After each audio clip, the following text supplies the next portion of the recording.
Добар ден и од мене. Денеска ќе зборуваме за една тема која што навистина привлече големо внимание кога ја поставив на социјалните мрежи. Родителите често се загрижени кога нивното дете бунца, кога има висока температура или плаче до заедување. Исто така се вуваат ноќни кошмари и ноќни стравови, има разлика помеѓу овие две состојби. За родителите представува навистина травматично искуство, но најчесто педијатрите верила дека се работи за безопасни епизоди. На оваа тема ќе зборуваме со денешниот гостин, професор доктор Филип Дума, невропсихијатар од детската клиника, невропедијатар од детската клиника во Скопје. Добар ден и добре ни дојдовте. Добар ден. Прво на сите ваши гледачки денес кои што го слават празникот, да го честитам празникот 8 март. Многу среќа, работно и славење кој како го благодарам за честитката. Да започнеме од тука, од почеток би рекла, од плачењето до заидување. Да. Зошто се јавува ова? Прво благодарам за поканата што ме поканете во емисија. Да, за заидувањето може да зборуваме многу трагично изгледа, многу лошо изгледа, за среќа е многу бенигна работа. Меѓутоа и тука има еден текст што е напишан со ситни букви кои што треба да го спомниме, за што родителите треба да внимаваат. Прво механизмот на заоѓање е свесно задржување на здивот, така се вика на енглиски breath holding spells. Детето во еден момент го задржува здивот и тоа задржување може да потрае се до несвестување. Механизмот на несвестување е фактички паѓање на притисок, ширење на крвните садови, и тоа е еден од начините со кои што ги лечиме тие. Меѓутоа, нормална возраст е од 6 месеци до кај 5-5,5 години. Возрастен човек и да сака да го задржи здивот до несвестување, не може. Ја да пробам сега, не може, да сакам, треба да има. Под 6 месеци и над 5 години треба да бараме да не постои некое сериозно друго заболување на срце, на плуча, на белите дробови, така да бидеме да исклучиме дека не се работи за чисти breath holding spells или кризи на заидување. Кризата на заидување обично е поврзана првиот пат со некоја слабокрвност, некоја изненадна реакција, а наредните пати е психолошка реакција кога детето ќе научи ќе заедам, сите трчат по мене. Ајде да го правам. Значи веќе од несвесно преминува во свесно? Така. Дали се јавува само во будна состојба? Во будна состојба и пред публика. Ако е само детето, никош нема да го направи тоа. Ако од некој се плаши, пак нема да зајде затоа што има страф од тој човек. Значи ако некој почитува повеќе или има повеќе страф и непознат му е, не знае како ќе изреагира. Значи секогаш треба како родителите да постапат во таква ситуација? Прво родителите треба да би кај бебињата, може ли само да прашам, кај тие под 6 месеци, читав на форумите дека мајките им велат треба да им се дувне во уста, да им се дувне во нос за да го прекинат. Било која стимулација може да ќе го врати назад, тоа е во ред. Меѓутоа наједноставно е, кажавме, пак ја се шират крвните садови, пак ја притисокот, положба на аутотрансфузија, прва работа која што треба да се постави детето. Значи треба да се постави во лежичка положба. Ако го исправиме, притисокот паѓа и подолго време може да се деси дури мозокот да го ставиме без кислород.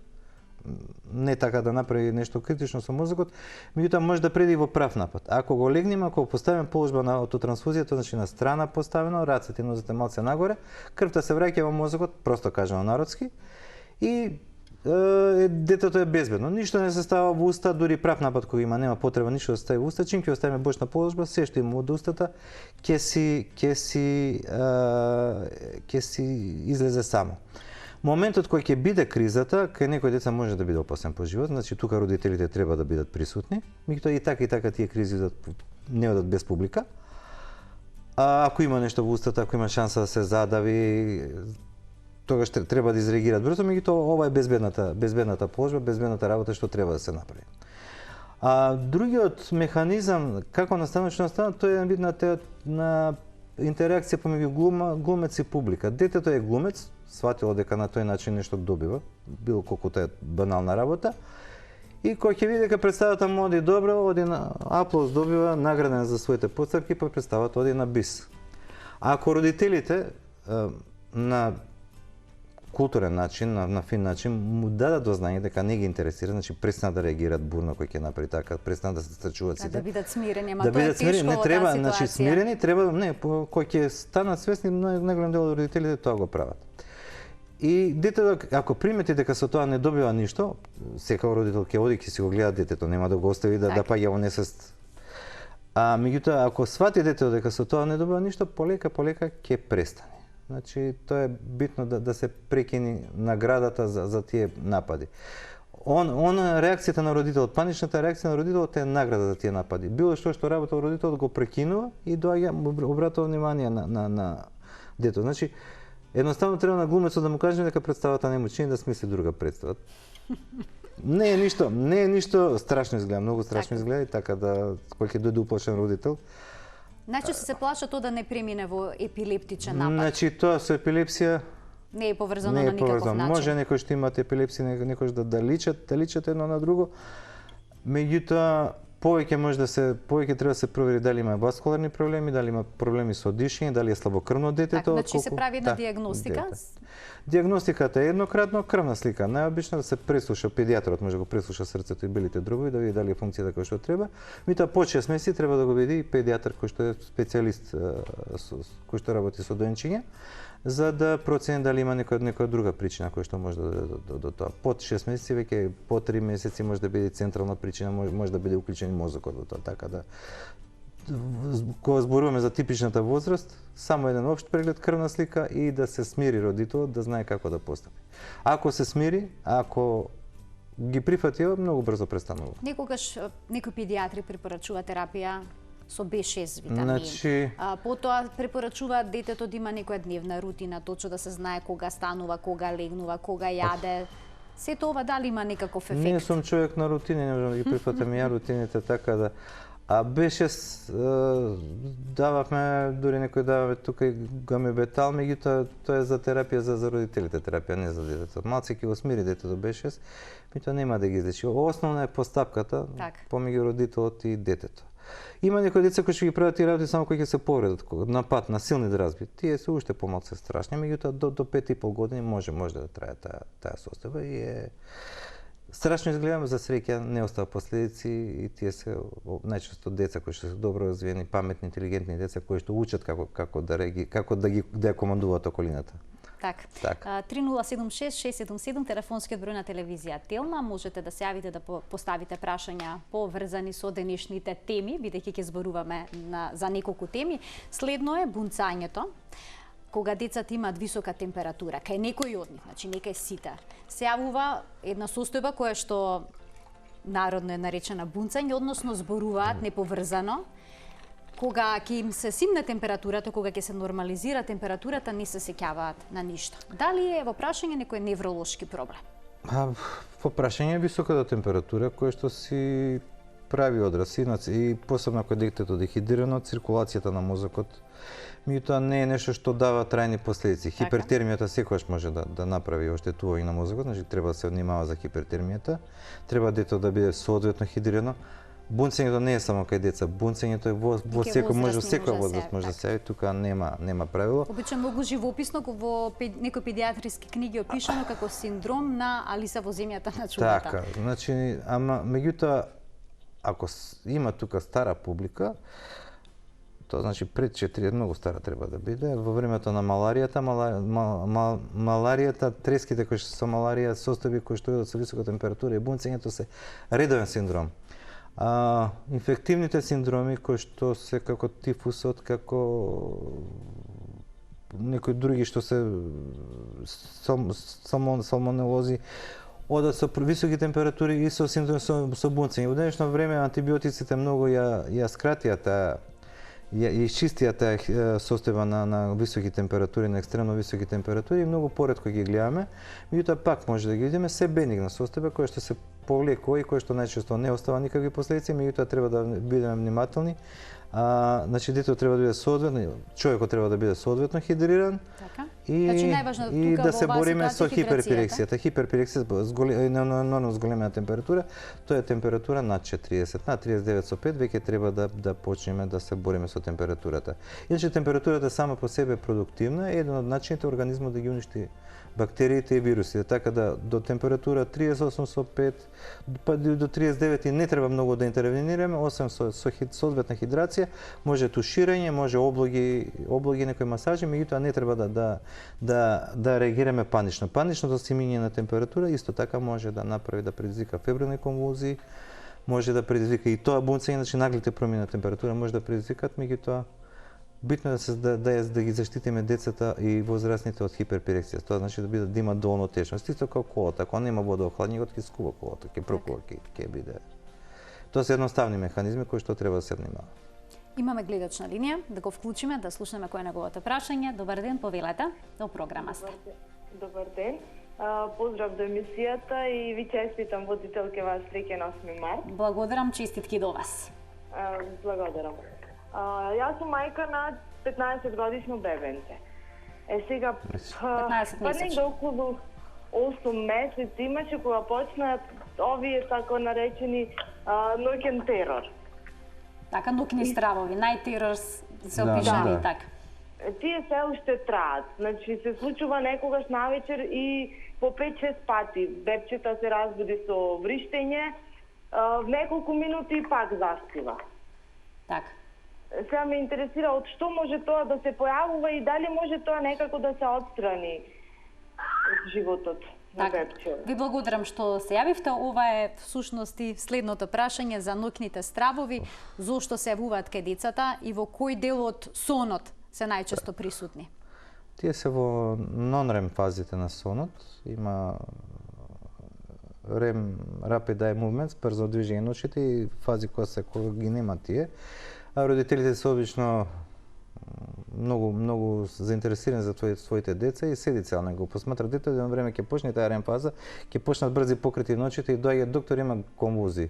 Тоа е нормално и сите луѓе имаат тие брзи покрети на очите, меѓутоа овие на ноќниот терор се јавува во нон-REM фазата, Тоа значи во првата Nightmare или кошмарите се јавуваат во REM фазата, во сонување за време на REM фазата. За жал, испитувања големи не се правени за ноќните терори, затоа што се бенигна состојба и која што бенигна состојба негде до адолесценција исчезнува, мада некои луѓе понатаму во животот може да ги имаат. И најголемите испитувања во медицината се направени таму кај што има тешки болести, кај што има лоши исходи, кај што може да се направи обдукција, кај што мора да се направи операција. Овдека се овие деца кои што имаат добар исход, освен што нам родителите им ја обелуваат косата. Тоа е навистина драматично. Кој поминал низ такво драматично, бидејќи децата не е страшно. Зборуваат со отворени очи, со исклашен поглед, а плаче, всушност не се вриска, будни. почиња со врисок и не се сеќа после тоа што било, ништо како било. И тоа трае неколку минути и продолжува. Обично децата што имаат бурен дневен тек или некој страв преку денот или ако имаат дома некои проблеми, семејни расправи, почината блиска личност, имале некој животинче, погинало животинче, тоа расправи на улица, некој конфликт кој што не може да го среди за деца, може да биде најобична работа конфликт, тоа што ние не би го приметили, што не го приметуваме, така да е одраз на она што станува преку денот најчесто. Се јавуваат по време, па се губат, па во одредена фаза пак ќе се јават. Значи треба само родителот да биде смирен, во тој момент ни будењето не помага, значи не треба да го будите, прифатете го детето, гушнете го, покажете малце нежност, меѓутоа она што е оставете го, ќе си продолжи, ќе си плачи. Терапија не помага, има некој се дават некој ако се многу екстремни тие, меѓутоа подобро е да биде без терапија и во одреден период ќе си помине. Има деца што плачат цела ноќ и тука исто така најчесто не може ништо да направиме, меѓутоа по сонот како зрее личноста, како расте детето, така и сонот зрее, има фази на зреење и така да после одредено време тие ноќни кошмари ќе исчезнат. Обично до адолесценцијата може да траат. Меѓутоа ноќните кошмари пауер на ноќниот страв може да биде во било кој период од животот може да се појави и обично оној момент кога ќе причината за тоа ќе исчезне. Така. Секојаш е различна, така да за секој пациент треба индивидуално. Најчесто е стрес од некој вид, меѓутоа стресот е многу она како го перцепираме ние деца како го перцепираат многу различна категорија. За нефи бомбончиња да добијат може да биде голем стрес, така да. Имаме уште едно прашање од гледач. Добар ден, повелете. Ало, добар ден. Повелете. Поздрав за гостинот и до вас, среќен 8 март. Благодарам. И на вас исто. Фала. Значи, сакав да прашам, имам бебе 6-месечно. Така?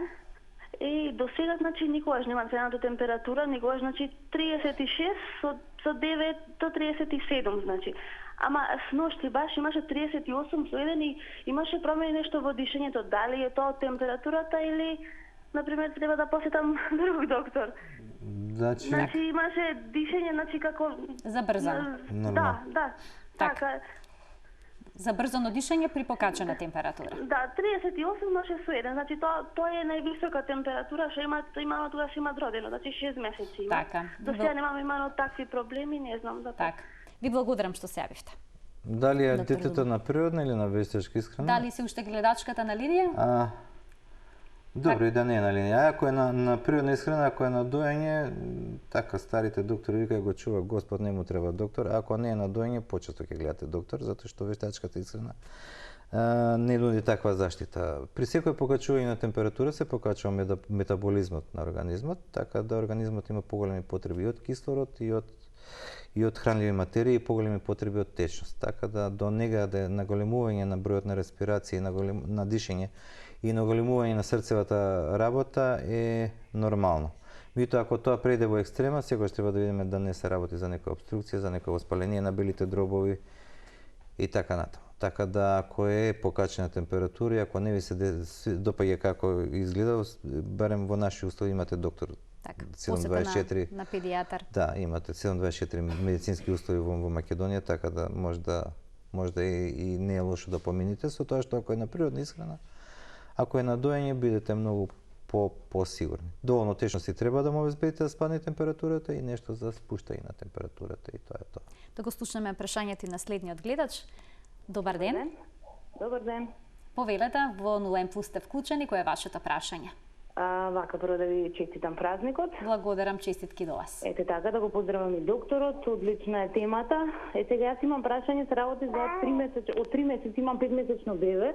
Како наврши 3 месеци, почна многу да плаче само преку ден. Значи не плаче навечер, се спие како што треба, нели се буди за јадење, инаку на вештачка храна е. Преку ден е малце поинтензивирано, каде што се вричи, се плачи, бара обично кога дигнеме во раце се смирува. Тоа сега буквално 2 месеци преку ден така повеќе плаче или спие, значи немаме некоја средина каде што лежи на кревет и мирува. Случајно се поклопи да му отворат ешерихија коли во урината. Сега дали тоа беше причина доа да почне плачење, потоа се навлече подоцна да го држиме во рака. Машко или женско? Машко е. Машко бебе, затоа што ми предложија беше тоа да го пиеме по половина до едно на ден. Но само меѓутоа искрено нема резултати, а навечер воопшто немаме плачење. Што му да? B6, ако добро разбрах, му давате B6 преку ден, за да се смири плачењето. Да, во млекото да му стававме во исхраната, така да тоа беше, тоа нема вака други никакви знаци, меѓутоа интензивно плаче. Ви благодарам што се јавивте. Пријатно. Прво, B6 има најголем ефект на тој што го дал B6 на детето. Второ, некој тие се им треба социјално, им треба дружење. Така да плачот може да биде и вие да сте го научили, ако сакате, ако сте го научили цело време да биде во раце, едноставно сватил дека го плаче ќе дојде во раце.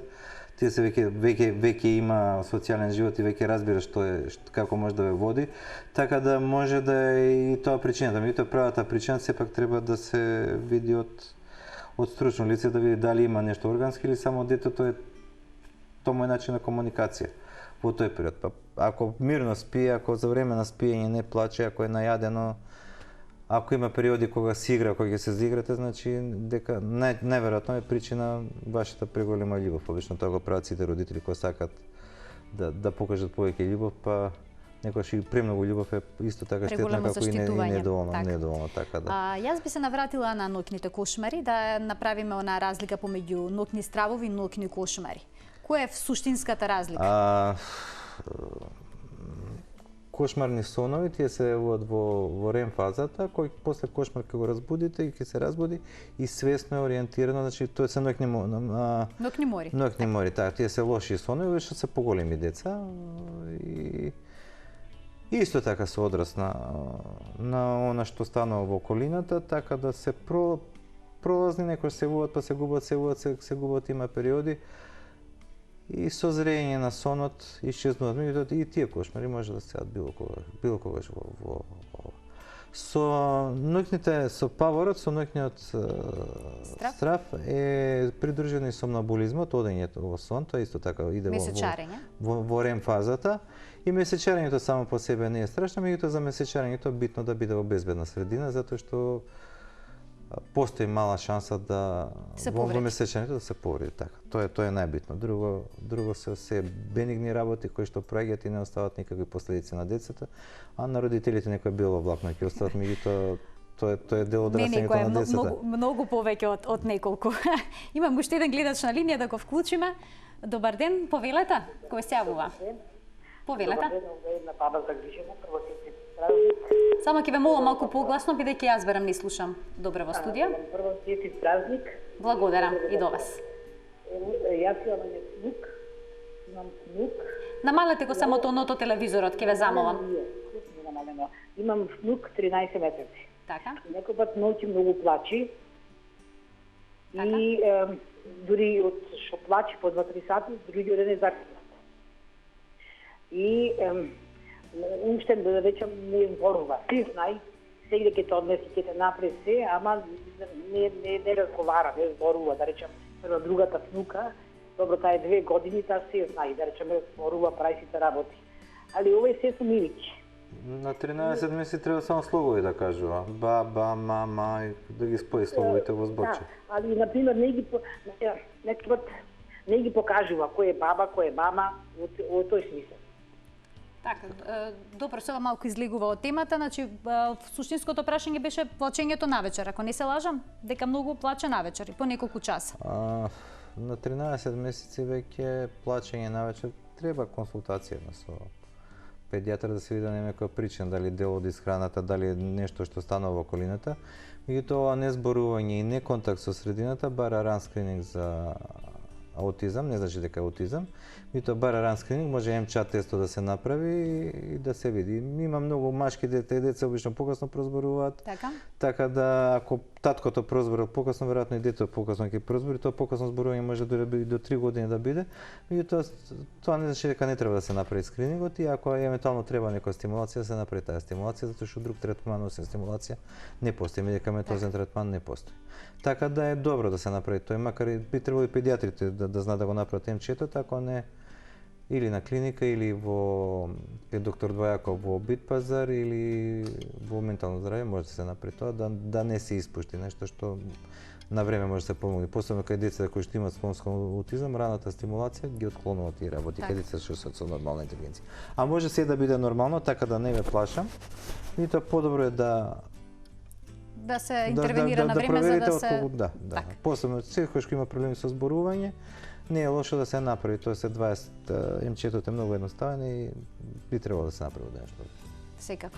Само уште за крај би сакала да ве прашам кога треба да се регулира сонот кај децата, на која возраст, дали има некое правило? Имав една колешка, така, моја генерација имаше дете, првото дете плачеше цело време. Која ме прашуваш истото прашање? Сонот оди во фази. Првата фаза е на крајот на првата година, кој ќе се. Втората фаза е на крајот на третата година, 5,5-6 години и кој ќе тргне во школа, веќе не може да го разбудите, тоа се формира. Кој ќе почне да оди во предшколска школа, тогаш веќе се формира, не може да го разбудите, па што сакате правите. Меѓутоа, секој дете е посебна приказна, така да не можеме да кажеме кој е дете кога ќе почне нормално да спие, така да до 6-7 години некогаш може да бидат тие фази на будење, на плачење, на вознемиреност. Пак е тоа, колку е по-немирно дете преку ден, толку обично по-немирно спие, меѓутоа пак се тоа интелигентни деца кои што ја спознаваат брзо околината и кои што има друг образец на спиење. И тоа на момент кога ќе тргнат во школа, бидете сигурни дека од сабајле за школа или за градинка нема да може да ги разбудите. Значи само едно 6-7 години да се причека и се ќе се среди, ќе се наспијат родителите. Ако тргне порано во градинка, порано ќе почне да спие, така да се тие работи што се некојаш и родителот му го прави тоа и така. Ви благодарам што бевте дел од 0N+, се надевам дека ќе бидете наш гостин повторно. Благодарам. Гледајте не вие повторно утре. Утре имаме една интересна тема како влијаат адитивите и вештачките бои врз хиперактивноста на детето. До гледање.